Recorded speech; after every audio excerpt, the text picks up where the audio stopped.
Hey Waffle Gang, I do hope you are well. My name is Mark and today we're checking out some more relationship stories, and if you do love a Reddit story, why not consider hitting the like, subscribe, maybe that notification bell too. Let's crack on with today's first story.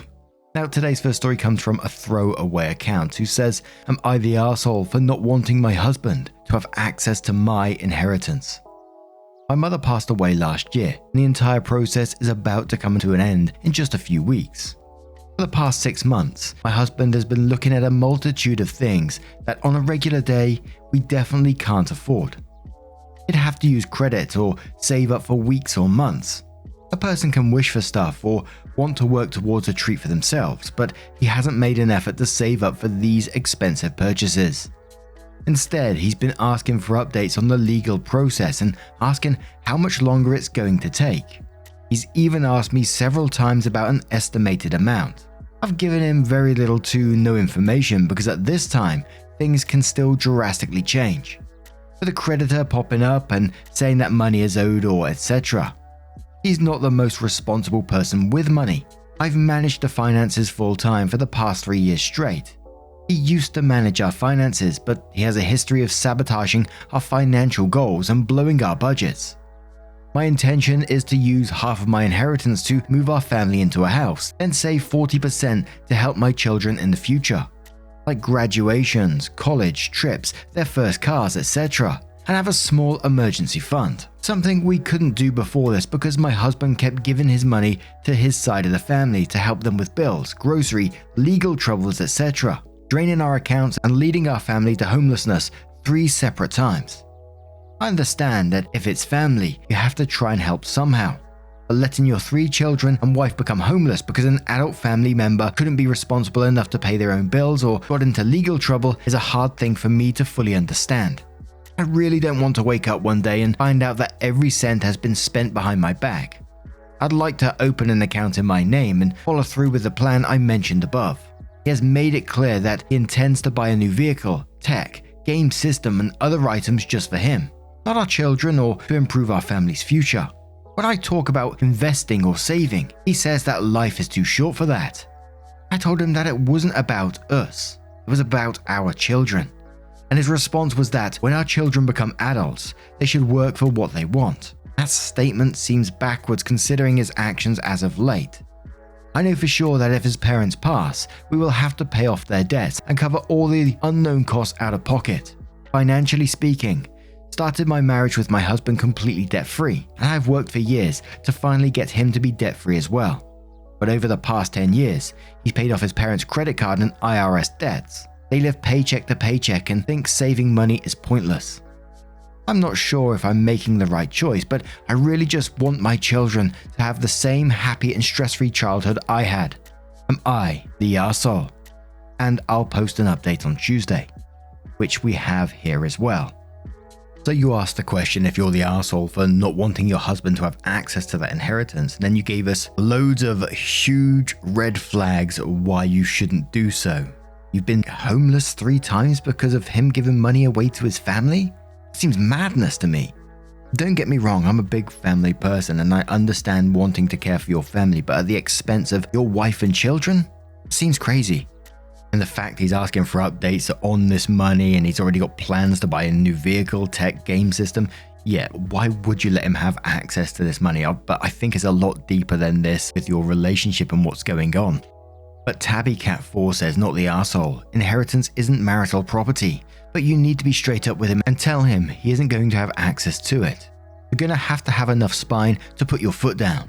If he doesn't like it, let him leave because it doesn't sound like he's contributing anything. Edit.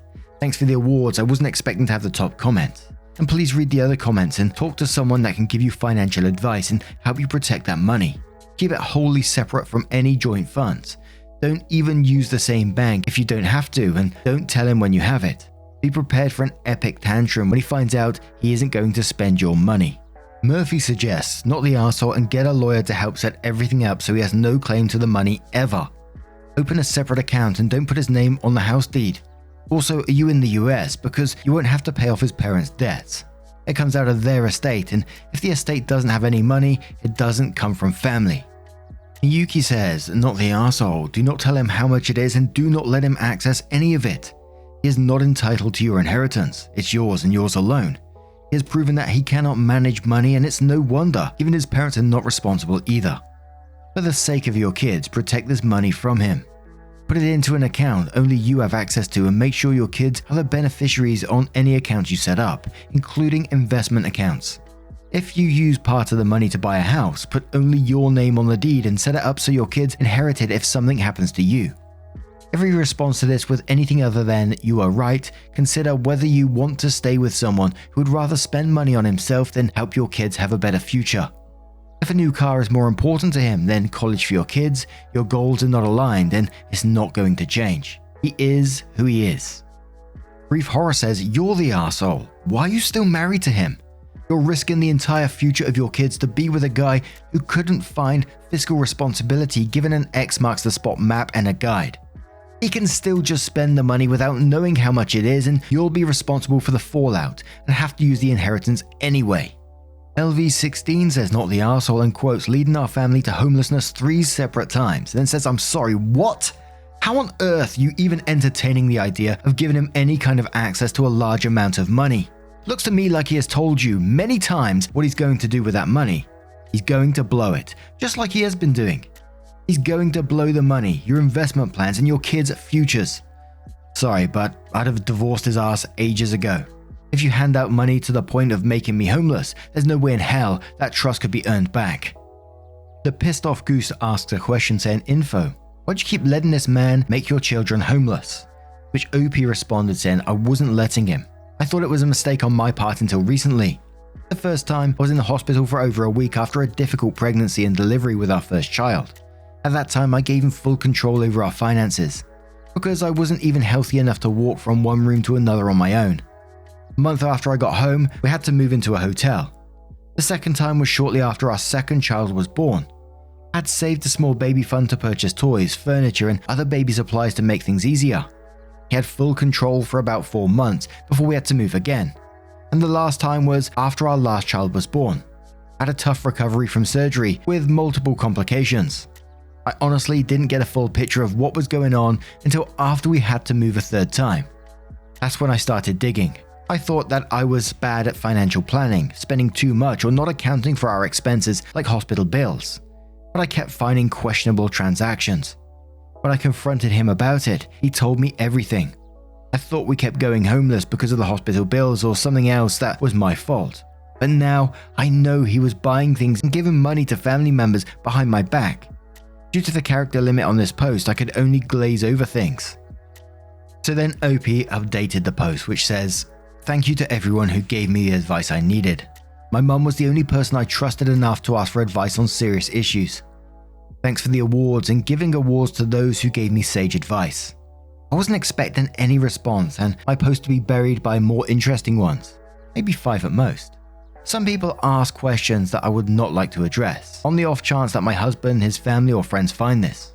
I would like to keep those details to a minimum, so I can have the time I need to ensure that my children will be properly cared for and safe.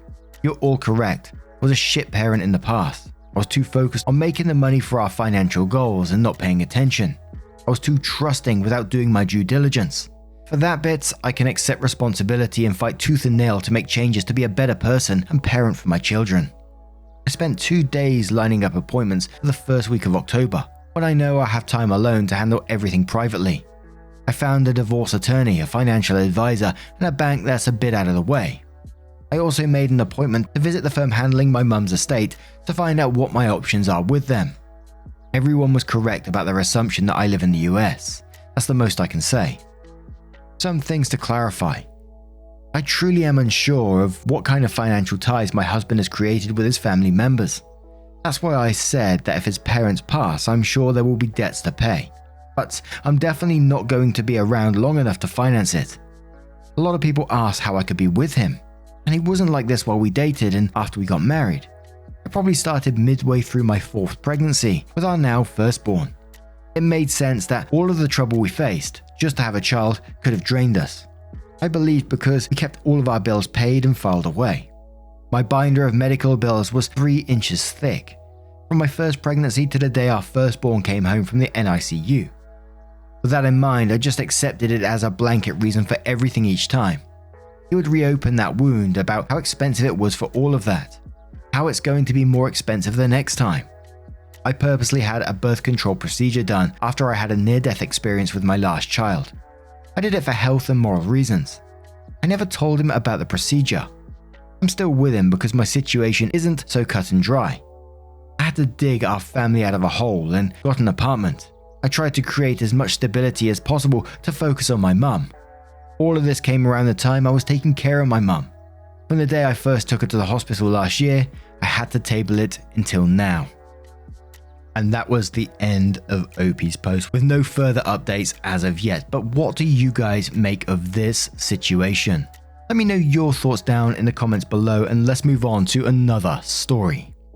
And our next story isn't an updated story, but it is one from the entitled parents side of things, so usually it can get a bit wild. I don't know if it's going to yet, I haven't read it, but the title itself is Karen's Middle Seat, not actually hers, and it's from Sunny KL, so we're going to get involved. Another Karen on a plane post reminded me of this lovely experience last month. Due to the new procurement process clusterfuck at work nobody cares about, I booked a flight to my conference destination really late.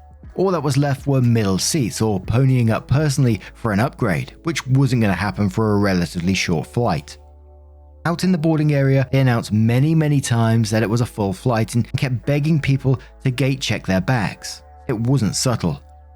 After they let all the military, first class, frequent flyers and blah blah need more time people board, my group got to plod down the jetway. Once we got onto the plane, I could see my fate before me. A wild Karen was sitting in an aisle seat. The middle was piled up with Karen crap. Backpack, electronic devices, stuffed animals, snacks, and a miniature Karen was over in the window seat happily kicking the empty seat in front of her, so hard it was visibly shaking. Joy. That's, count rows, definitely mine. When I got to the row, I pointed to the middle seat to indicate it's mine. Karen did not budge or move a single thing from the crap hench. I tried again with the whole sorry that's my seat routine. She snapped at me, sit somewhere else. I'm all can't do that, full flight, this is my assigned seat. Well, Karen wasn't having that. Did I know what kind of day she'd had? It had started the day before. Their flight was diverted, they missed their connection, they slept in the airport overnight, they just need a little space, sit somewhere else. And she shoved her knees up full against the seat in front of her, walking my way into the crappy even before she loaded it with a Karen Cruft middle seat. Then she shut her eyes and pretended to be asleep. I slammed the flight attendant button over her head and awkwardly crouched in the row behind so people can get past. We'd already made a scene and clogged up boarding. As I crouched there, I realized nothing about Karen's story made sense. We weren't at a big city airport where flights sometimes get diverted. We were at the tiny regional airport that only had a couple of airlines that flew to a few major hubs. No connections happened there. There also wasn't a bunch of other people griping about misconnections, diversions, or haven't slept in the airport. When a tiny regional has that happen, everybody knows. Karen was probably full of shit. Anyhow, a saintly flight attendant, SFA, arrived to ask what was wrong. She checked my ticket. Yeah, that was unfortunately my seat. Then she asked Karen to see hers and the kids' tickets. Karen kept her eyes closed and continued to pretend to be asleep. I don't know how she thought that would work, but the flight attendant shook her shoulder several times and kept speaking loudly to her. You must remember, boarding is going on all around this. People were hefting bags, trying to find seats, and the usual loud mayhem. It was ridiculous. SFA finally told Karen that if she didn't respond, paramedics would be called about an unresponsive passenger. That got Karen's attention. She popped up and demanded, "What? I'm trying to sleep." And then went off on the same rant she made at me about her travel nightmare and needing the space. SFA explained that it was a full flight and all the seats were booked. Standby passengers were waiting for any extras and Karen needed to let me sit. This sent Karen into wails over being separated from her baby by a stranger. SFA pointed out that she booked the aisle and window seats herself, leaving that separation, so she could either ask me to swap or sit in them as assigned. That set her off on another rant. Apparently some frequent flyer/travel advice site out there says to book the window and aisle and hope nobody sits in the middle so you get a free space. I imagine this works on flights that aren't full. This one was full. Karen swore she got that tip for how to get an extra seat free off of an airline's website, and threw quite the shit fit that after they told her to do that, she was being punished by being separated from her baby. Meanwhile, the people in the row in front arrived and Mini Karen was still kicking away like she was in soccer practice. It was so bad the guy in the window seat didn't even want to sit down. He leaned over and asked the kid to stop kicking. Mini Karen let out an unholy wail of "stranger" that had apparently been trained to do if a stranger spoke to her. Karen turned on her screaming fit at the flight attendant to take in the scene of the adult man in the front row looking at her child in horror and the child wailing "stranger" at the top of her lungs, only to turn right back to the flight attendant while pointing at the dude and demanding, "Get this pedophile off this plane immediately." That's where flight attendant went from firm and reasonable to utterly brilliant. She sagely nodded at Karen. "We can't remove him from the flight because he hasn't done anything to your child, but we can certainly get you to reseated if you're not comfortable with your current location and situation. Gather your things. We'll take you up to the desk and see if there are any upgrades available to the more space seats." It was amazing. Karen puffed up in self-importance as she gathered her now happy spawn and all their crap. She threw elbows like mad, shoving her way upstream past all the people still trying to board. She heard the magic words "upgrade" and she was going to get there before it was gone. I sort of cursed to myself that they probably were upgrading her to make her calm the bleep down, and was not thrilled that a ridiculous display worked. The attendant's co-worker came back to ask if I preferred the window or aisle to my middle seat. Aisle, thanks. At least I got that right. It got better. Attendant's co-worker explained that I could relax because Karen and EK wouldn't be returning. There were no upgrades. It was faster and easier to get them off the flight than calling security. They filled the seats with waiting standby passengers, and presumably Karen had plenty of space to sit next to a Mini Karen in the terminal while waiting for the next flight. Well played, SFA. Well played. Now I'm going to turn that one straight to you guys. As I said, it was the crazy entitled parents kind of stuff that we used to cover a long time ago, and I still do love going back there every once in a while. Let me know your thoughts on that one, and before you go, hold up a couple of seconds. She's got a cheeky little nice story, I think, for you from a throwaway account who says, "My husband is going to be either pleasantly or unpleasantly surprised when he gets home. I'm not the best at keeping secrets, so it's killing me inside, and I wanted to let it out somewhere, so here I am. Yesterday, I overheard my husband talking to his friend over the phone about how much he missed his mother's homemade meals. We are both Indian first-gen Americans. Since we got married a little over a year ago and moved in together, we've mainly been cooking easy-to-make meals. We split the cooking 50-50 and keep our meals as healthy as possible while trying out different stuff, but we barely dipped our toes into our own culture's cuisine. There aren't any Indian grocery stores near us, so it's hard to find certain key ingredients, but we figured it was no big deal and gave up on the idea. I had no problem with it, but I didn't know how much he was craving my mother-in-law's food until yesterday. Both of our families live in another state, so it's just the two of us. So I decided to call up my mother-in-law last night to ask her for the recipe of my husband's favorite dish. Once I wrote down everything I needed, I tried looking for the nearest Indian grocery store. 2 hours away. Yikes. However, I was in too deep to go back at that point, so I woke up at 5 a.m. today, about 6 hours before we normally wake up on the weekends, and drove to the store to get everything I needed. I made sure to buy in bulk so we could continue to cook more of our favorite meals for a while. Once I got back at around 10:30, I made sure to check if he was still asleep before I brought the grocery bags in, and thankfully he was, so I hid the bags in an empty kitchen cabinet and acted as naturally as I could. Obviously, I needed him out of the house, so I called up one of his close friends to ask if he could hang with him for a few hours, which he was glad to do. So now I'm home alone. I'm currently working on the recipe my mother-in-law gave me, and I've been struggling a bit, but I'm trying my best. I really hope he loves it, or at least appreciates my efforts in the event that it doesn't turn out that great. Kinda nervous though. If this gets any attention, I'll post an update. Edit, I meant to say that we're both second-generation Americans. I get the two mixed up and I don't know why. Edit 2, this got a lot more attention than I thought it would.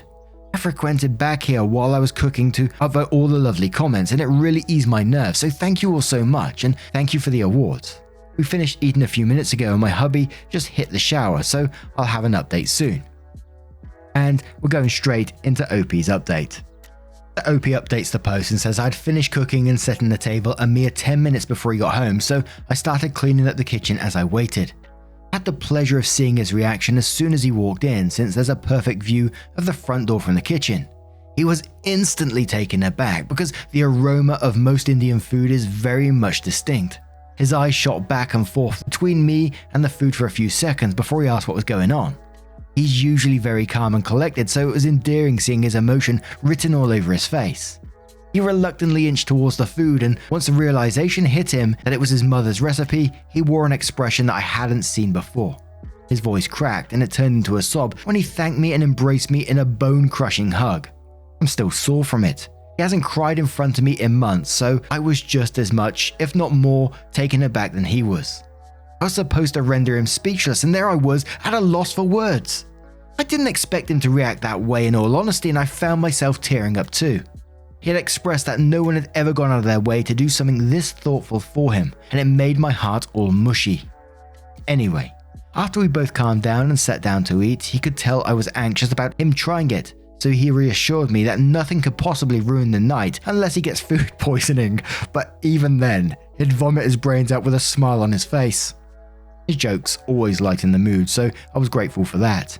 And as it turned out, he enjoyed it. Albeit my cooking could never compare to mother-in-law's. He called her up and expressed how happy he was that he got a taste of home after so long. He's been in such a good mood since then, and it really puts a smile on my face. I've never really gone out my way to do something this extreme for anyone before, but I didn't even give it a second thought, nor did I for a second regret the 4-hour drive, even with these gas prices right now. I'm just happy he loved the dish, and as many of you said, even if it didn't turn out well, he would have still felt the same. I try my best to do nice things for him because he makes me the happiest wife ever. Also, for those curious as to what I made, it was halim and naan. He grew up eating it pretty often, and my mother-in-law's food is to die for.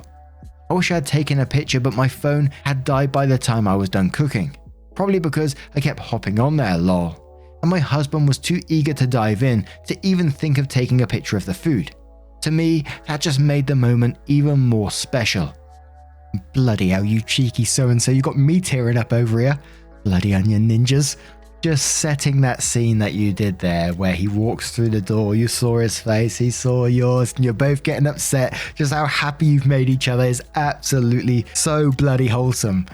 I love it. And OP talking about the aroma when he walked through the door and he could tell because Indian food is so distinctive. And it just reminds me when my dad was with us. Sorry, I'm not trying to take an OP story here, but it just brought a story back to my head when next door to my dad lived this Indian family, and they used to take care of him. Even before he was ill, they used to take care of him, and they used to cook their food. When I used to visit my dad, you could smell it sometimes coming out the window. It's like, oh God, I just want me some of that. And they would always call him over the back garden fence and ask if he wanted some, or just packed him some as well. And just said, here you go, my dad's name. There you go, it's all yours. And because sometimes, you know, he's too proud to take it or whatever. Absolutely lovely family. They're still there to this day, and I appreciate them as well. But when OP was talking about it, I could almost smell it. It was great. But what do you guys make of this story? Let me know your thoughts down in the comments below. I really love a cheeky one like that. And hopefully I will see you in the next one. Take care and much love. Wake up, get up, stretch my legs, eat some breakfast, milk and eggs, brush my teeth up, wash my face, throw my clothes on, start my day. Wake up, I can smell the smoke from the bacon. Let's go, see the sun shining from the windows. Okay, I know that today